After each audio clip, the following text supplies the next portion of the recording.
On September 11, 2001, terrorists hijacked 4 planes in American airspace and used them in attacks against the centers of U.S. military and business might. One of the planned attacks was foiled by passengers, and that aircraft went down in a Pennsylvania field before it could reach its final target.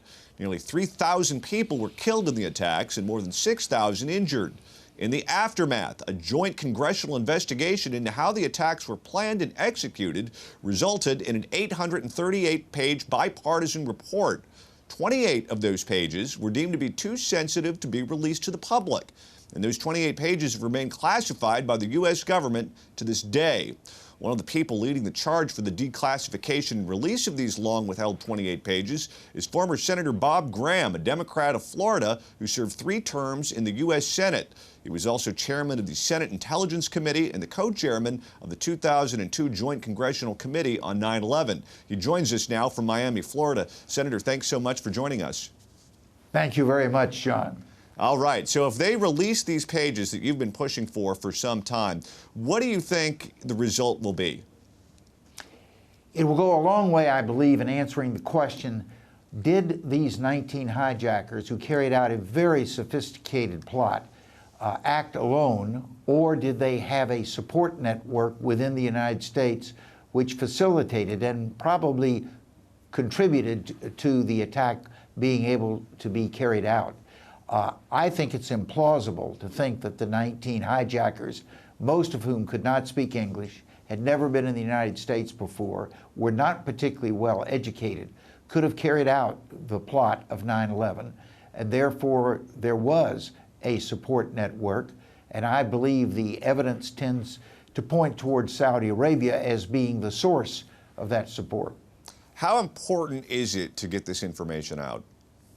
I think it's very important. We have had a long relationship with Saudi Arabia. It goes back to World War II, when President Roosevelt and King Saud agreed that the United States would get a guaranteed source of petroleum in exchange for providing security and military protection for Saudi Arabia. That relationship, which served us generally well for many years, I think is now very frayed.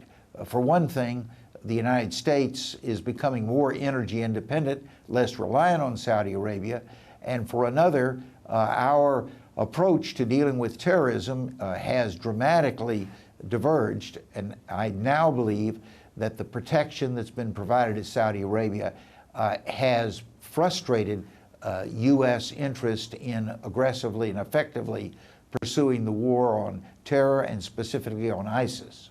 You know, on Facebook, when you're in a relationship with someone, you're married or you're dating, and things are on the rocks, you can say, the status is, it's complicated.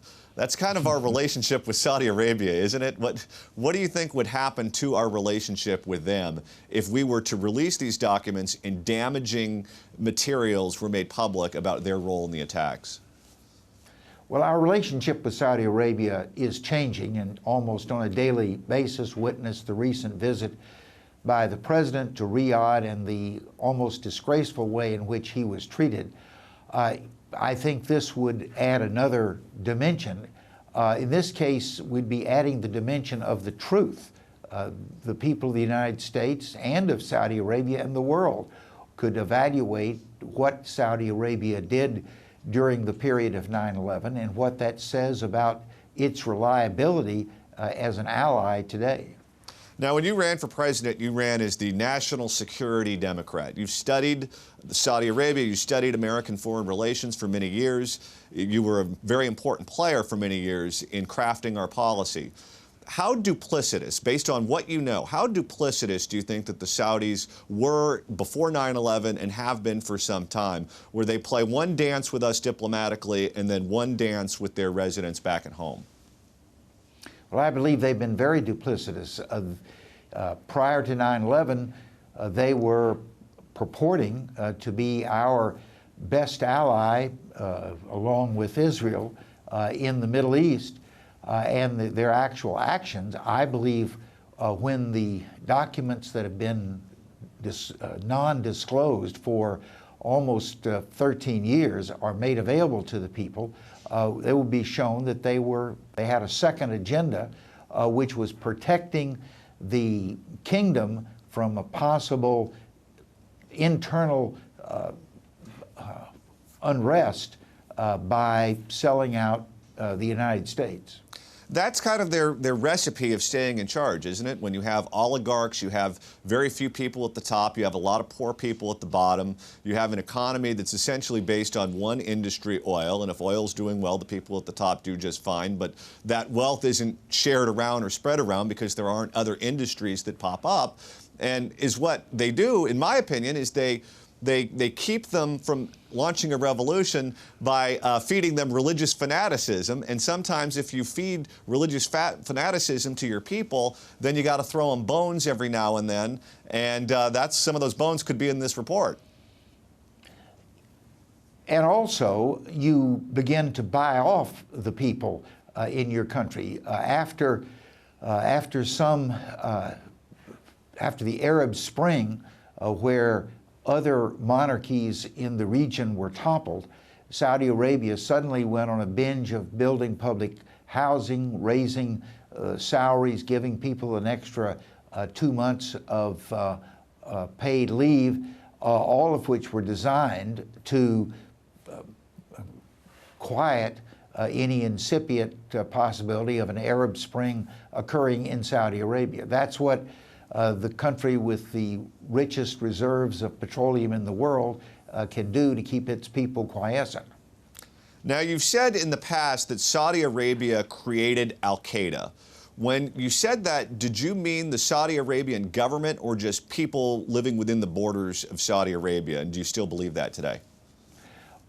I believe that Saudi Arabia was the driving force behind the creation of al-Qaeda. Al-Qaeda organizationally started in Pakistan, but its leader was Osama bin Laden, a Saudi national. And the financing of al-Qaeda was at that time and continues to be substantially from Saudi Arabia. Your question raises the issue of what is the line between the Kingdom of Saudi Arabia and other societal groups. There have been several instances in which American particularly families of the victims of 9/11, have attempted to sue a Saudi entity, a charity, a financial institution. And immediately the Saudi government raises the defense of sovereign immunity, that the king can do no wrong, therefore you can't sue the king. Well, effectively what the kingdom is saying is that all of these entities that we would consider to be private, non-governmental, are in fact part of the kingdom.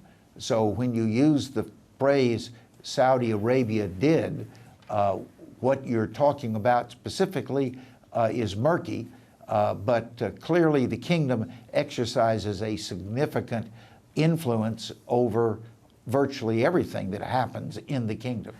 You mentioned that legislation about being able to sue the kingdom, and it's working its way through Congress now. Do you think ultimately that will pass and the president will sign it, or do you think that Saudi Arabia has too much juice in Washington? Well, I hope it passes, and I hope the president signs it, although there have been some news reports that he's leaning in the opposite direction.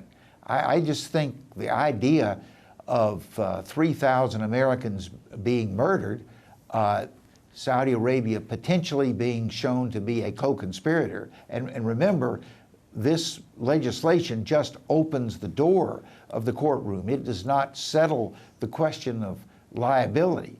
That's got to be proven. But assuming that it can be proven, to then pull the rug out from under the families and say, in spite of all this evidence that you've presented, you cannot recover against the Kingdom of Saudi Arabia, I think would be an offense to our rule of law and reprehensible treatment of a group of Americans who suffered the most from 9/11. If these classified documents end up on the front page of American newspapers, what impact do you think that's going to have on the election, if any? As of now, virtually all, if not in fact all 5 of the presidential candidates have indicated that if they were president, they would release the 28 pages. assuming one of those persons gets elected president and is faithful to their commitment.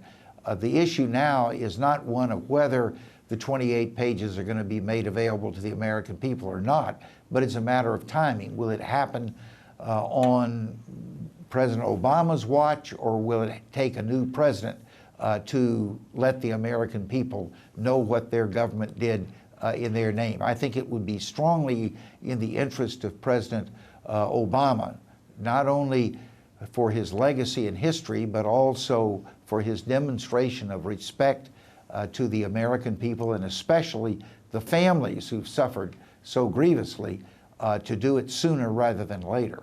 All right, Senator Bob Graham, we're going to have to leave it there. Thanks so much for your time. I appreciate it. Good. Thank you very much, John.